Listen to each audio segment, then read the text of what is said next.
Hello everybody, welcome back for another video. Hope you're all doing well and that you're all having a great day. There we go, I can hear myself now. Welcome back to another News I Missed, where I go over news I missed, because there's always a bajillion things happening in the cryptocurrency space, and I bring them to you on the weekend because that's how this segment works. As always, likes, comments, and subscribes are appreciated. And without further ado, let's jump right into it. I was laughing at something before this, so if I seem a bit off, don't even worry about me. Anyway, let's jump right into it. In Switzerland, you can now buy Bitcoin and train tickets from the same machine in detail. Switzerland's national railway firm SBB now allows customers to buy Bitcoin at SBB railway ticket machines. Initially, customers could buy Bitcoin at more than 1,000 ticket machines. According to SBB, a customer needs a Bitcoin wallet and a Swiss mobile phone number to purchase Bitcoin. Customers can purchase from 100 to 500 Swiss francs, and it's around the clock at all SBB ticket machines. Okay. Also, you can purchase a Bitcoin paper wallet at any SBB ticket machine. Fast, easy, and available anytime. To do this, customers need to first select prepaid money transfers and then Bitcoin paper wallet. Secondly, enter the amount you wish to purchase between 100 and 500 francs, then confirm the offer received. After that, enter this is a lot. After that, enter your mobile number and the security MTAN that you receive. Following that, your Bitcoin paper wallet will be printed. Finally, notably, Bitcoin paper wallets cannot be purchased using a credit card because, yeah, that's debt. The project kickstarted in the past years and has been under experiment. However, customers are now able to trade Swiss francs for Bitcoin using the ticket machines. SBB said there have been few possibilities to obtain Bitcoin in Switzerland until now. Do they not have internet? I don't understand how there were few options. There's like 80,000 websites where you can buy Bitcoin. Anyway, cool. It seems this is only for people in Switzerland who have a Swiss mobile number, so it's a bit of a stretch. I'm going to assume anyone who really, first of all, Switzerland's incredibly wealthy. Anybody who wanted to buy Bitcoin in Switzerland probably has already done so. I'm going to assume they've had the internet since around the same exact time that everyone else did, since around 93. I'm going to assume they have very fast internet. So I don't think many people were like, oh my gosh, I wish I could just buy this Bitcoin thing, but my local train station doesn't have an option for this. I mean, it's cool. It's like a nice extra way to get people into the market. Like if you're just bored, I have an hour into my train, let me go buy some Bitcoin. The entire Swiss mobile phone thing is a bit off. Needing your MTAN and other things like that. I'm sure that they will soon require like a retina scan. Just make it so that someone can put money into the machine, especially if you're going as low as 500 francs. I'm pretty sure that's meant to be, is that not 50 euros or 500 euros? I guess the whole AML KYC thing. Anyway, wow, cool, amazing. Can't wait to not do this because I have an internet connection and I'm just simply going to use a website. If you've never been to Switzerland before, please do it.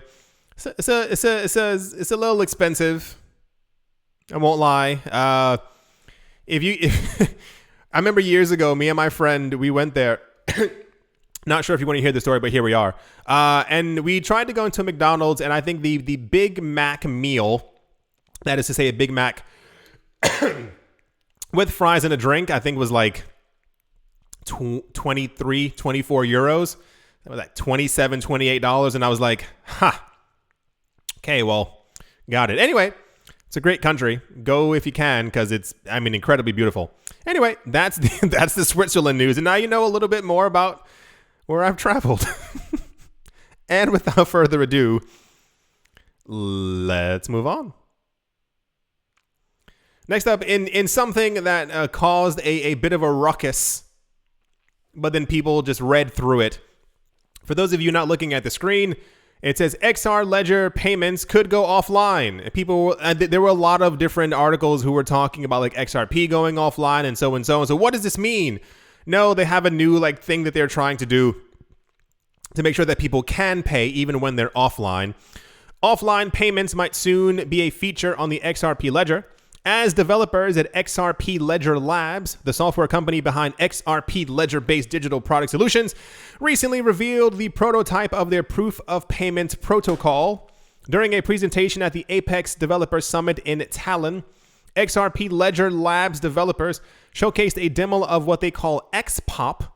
Okay. The proof of payments protocol that will equip the blockchain to the initiate XRP. I'm tired of saying those letters. XRP Ledger-based transactions without an internet connection. And here's the tweet for it right here, so I don't have to reread what we just went over. Any device integrated with XPOP will be able to use a QR code through which the holders of the XRP Ledger-based assets can make payments instantly without both sides being online. Do people normally have to be online to get payments to their wallets? I don't think that's a thing. The developers hope this will further diversify the Ledger's use cases and can be utilized by devices that are not connected to the internet at all times. You know when you turn off your computer, it's not connected to the internet, right? This includes locations such as bus stands, parking meters, and vending machines. Wait. Maybe, I swear to goodness, if Ripple announces that they've partnered with bus stands, I'm leaving the market. I assume this is maybe like a mimic of the entire. Remember, like 2 years ago when the entire thing was the IoT and everyone was like, Internet of Things, everything's connected. Maybe XRP is working on a project where they are integrating with a company. What do you do at a bus stand? You just stand there. Parking meters, I can see. We also shouldn't have parking meters, but that's besides the point. And vending machines. Are people still using? Okay, so cool. Yeah, XRP Ledger Team Labs is working on XPOP, which is going to allow you to make payments offline.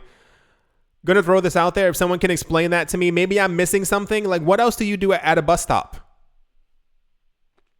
Why? Cryptocurrency payments can already be sent all the time without you needing to be online. So I am a little. I'm assuming this is something IOTA-esque, where they're gonna try and integrate with like washing machines and stuff like that, or refrigerators. Remember that years ago? Oh my gosh, remember that entire conversation? When IOTA first came out, there was a huge thing going on where the idea was that you would have a smart fridge in the future and that your fridge would be able to know when you don't have enough milk. And before you got home, your smart fridge would be able to order milk online that would be delivered to your front door or be put inside the house by a robot, and it would use IOTA. And I was like, what the fudge is everybody talking about? Anyway, that's the XRP payments ledger going offline XPOP news. And let's move on. Next up, in logical news, the research unit of Arcane Crypto has predicted that the Lightning Network will go parabolic as adoption of Bitcoin's Layer 2 payment solution ramps up over the next decade. Arcane Research has published the State of Lightning report on the 5th of October and analyzed the Lightning Network in terms of current capacity, wallet payment volume, the growing rate of adoption, and the switch from online services to everyday usage. The report provides ambitious estimates for the future of the Lightning Network, such as that 90% of Salvadorians over the age of 15 have access to Lightning payments by I assume even within like 3 years. I don't think it'll even take that long, by 2026. And 50 million Lightning users, representing $17 billion in annualized payments for things like remittances and household expenditure by 2030. Also seems very likely. It forecasted 700 million users in the category by 2030, using an estimate of 1 hour per day on the service and 25% of the time spent on those with Lightning payments. Arcane assumes that there will be 1 microtransaction per second. I assume it's going to be even more than that. Our estimate then equals no less than 364 trillion Lightning transactions per year, the report has stated. Oh boy, I better get a Lightning node now then. Anyway, yeah, this seems completely logical. I told you, I thought this would have happened a lot slower, quicker. I'm not really sure. I didn't think we'd be here right now when it came to Lightning Network, but as of now, the Bitcoin core, the main chain, is not going to be upgraded for 10,000 transactions per second anytime soon. So the layer 2 solution, Lightning, is kind of the only answer that we have. If you're talking about Bitcoin being a method of payment or being used in Maseratis and chewing gum and all this other stuff, you got to have a quick option. So yeah, if we keep expanding the Lightning Network and Bitcoin goes up to $500,000, and people want to start spending their Bitcoin on homes and other things that hopefully are other investments, people are going to need lower transaction fees. But yeah, I kind of want to get a Lightning node now because that is, it's going to be a lot of money. Anyway, cool Lightning Network news. A lot more now. You see, it's weird, right? Because we had none for about a good year and a half. There was no Lightning Network news. It picked up around May, and now we're hearing about it at least twice a week now. So, yeah. Let's move on. Sure, why not? It's just 2 months since the launch of MiamiCoin, the native crypto for the city of Miami, and the protocol has already generated $10 million in revenue for the city. The MiamiCoin has been powered by CityCoin using its own programmable blockchain stacks. The revenue numbers show the high mining activity for the MIA by the citizens of MIA. As per the official announcement, 30% of the recovery through mining has gone through the city of Miami. Meanwhile, the $10 million is just 30% of the total revenue generated through MIA mining. All of this money should go towards the development of the city and the welfare of the people. Miami Mayor Francis Suarez deserves a praise for creating... Okay, stop patting him on the back. So Miami created their own coin called MiamiCoin. Yeah. And I laughed at it because I still don't think it's absolutely necessary. I do not think in the future that every city will have their own coin. That seems a bit redundant, especially as the mayor of Miami is a huge Bitcoin believer. But cool. I feel like you could have made a lot more money investing in Bitcoin over the course of a 2-month period, or having someone doing like day trading for the city. That sounds a bit risky, but you understand what I'm saying. So cool. If you live in Miami and you've used MiamiCoin, is it being accepted at stores? Is it just like the city mining their own coin so that they can then sell it off and make more money? Is it being used like, what's it called? Brixton Bucks, I think that's what it's called. Where like in South London, they had their own currency, and I think they still actually do, that you can use only in that area, and it makes, the money stay within that community kind of thing. It just seems a bit like, do we need a Miami coin? Do we need what are other places? Oh gosh, like a Beverly Hills coin? Do we need a Los Angeles coin? Do we need I'm running out of places. Anyway, so sure, if you've used MiamiCoin, tell me, because I don't know what the actual use cases for this are, except for just creating it to make money, and then I feel like they'd make a lot more money just mining. I feel like they'd make a lot more money just mining Bitcoin themselves. Isn't there you can use hydropower to mine Bitcoin? Miami solar power. And I feel like also if there had been like an initiative to like buy up as much Ethereum as possible with like excess funds or something, and then, proof of staking Ethereum and then using the excess money that's made from that to kind of rain on the citizens. Maybe I'm thinking too small. I have no idea. Anyway, that's the MiamiCoin news. And without further ado, let's move on, because it's just MiamiCoin. I don't know. Next up, in news that I think people try to make news, but no one really actually cares. India has created its second crypto unicorn, with leading cryptocurrency exchange CoinSwitch, Cuber, completing a Series C funding round that raised $260 million US. The exchange announced earlier today that it has become the country's most valued crypto company, with a valuation of $1.9 billion, as the new funding moved it to the very top. So the news that we were getting, at least for the last 3 years, was that India was thinking about banning cryptocurrencies. There's no ban plan. These people, I assume they have a brain and understand that there's tons of money in this space. And if they ban it, their country's not going to get any of it. Point one. The second point is that cryptocurrency exchanges within that country have been receiving an enormous amount of like funding rounds and stuff like that. And this has led to a lot of confusion by a lot of people, especially over the course of last year. I'm talking very fast. Over the course of last year, because a lot of people were like, well, they're going to ban it. I don't understand. No, these companies know. Coinbase and all these other people know and have spoken, I assume, to regulators to make sure, hey, I plan on putting $150 million into this company. Are you guys going to ban crypto? Because if not, if I don't have any actual type of certainty, they're not going to get my money, because trickles of that money also flow down to the government as well. So I guess it's cool that we haven't gotten any real like India gonna ban crypto news very recently, but they also promised earlier this year twice that they would release some type of cryptocurrency regulation news. And it's not that people don't care about this news. It's more like it's like obvious, like, it's like China rebanning their ban. Like, you can't reban your ban because it's already banned. We know that India is not going to ban it. We know that America is not going to ban it. So of course, money's flowing into this ecosystem. But in situations like this, and I know it won't happen, I would love if their citizens got to also ride the unicorn, because what's actually happening is, and I'm pretty sure you've also hopefully been paying attention to it as well, a lot of these countries keep announcing over and over that crypto's banned, they don't have any regulations, they don't have any so-and-so. The government leaders come on stage and talk about how terrible that it is, but behind the scenes, guess who's making all that money?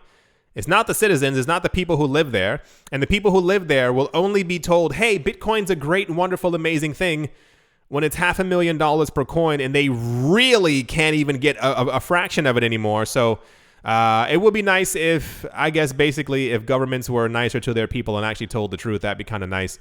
But you understand what I'm saying, because it's the same exact thing in other countries. Isn't it kind of weird that all these institutions know behind the scenes that, it's pretty safe for them to be able to put billions of dollars into the cryptocurrency market, but everyone else is still being told, oh no, it's very risky. You got to watch out. And I bet you when it's no longer risky is when, they stand to make billions from it. So anyway, that's the Indian unicorn. It says knock knock con hai. Don't know what that means. Unicorn. Exactly. All right. Let's move on. And to finish things off, in one of my most favoritist, not a word, news stories of the week, according to Mark Cuban, people expect Bitcoin to go up in value, and this is why they don't want to buy NBA tickets with it. That entire sentence made my week. The owner of the basketball team, the professional basketball team, the Dallas Mavericks, reveal that people don't like buying tickets with Bitcoin because it's going to appreciate. Instead, they employ Dogecoin, which is easy to spend. During an interview with Fox Business, whenever I go through news stories, I try to choose stuff that's just very direct so we can kind of get to the point.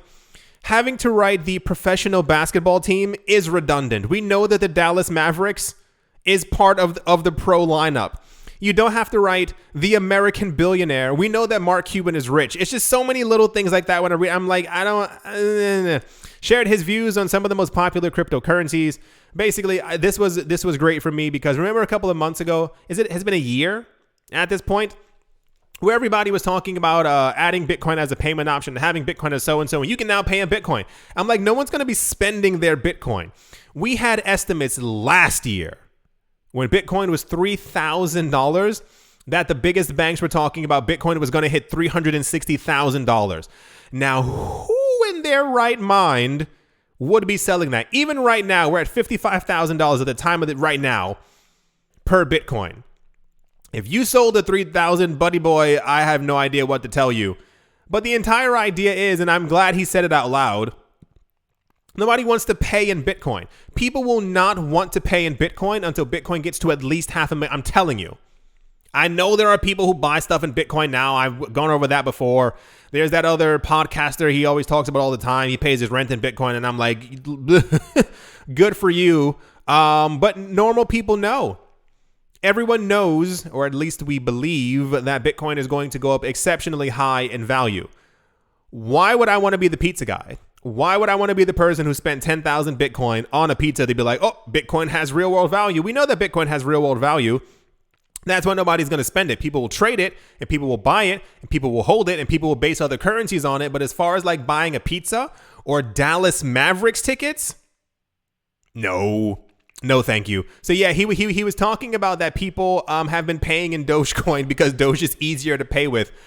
Because realistically, unless you're really into Doge, and I mean like you really love Dogecoin, No one is expecting a $900 Dogecoin. No one's expecting a $5,000 Dogecoin. Everyone assumes and believes that at some point Dogecoin will hit $1. It seems very possible. I think we hit, what was it, 68 cents before? I can even see over the course of the next couple of years, a $4 or $5 Dogecoin. Seems possible over the course of like a 10-year period. Totally possible if the market, continues. But no one's going to be selling their Bitcoin anytime soon. The same as I think with Ethereum. Why do you think all these institutions are buying up? Why do you think all the institutions are buying up so much Ethereum? Why we keep seeing Ethereum balances on cryptocurrency exchanges going lower and lower? Because Ethereum also has their own halvings. They also cut down the supply continuously. We know the people who are mainly going to be able to run their own mining thing by themselves are the people who have 32 Ether.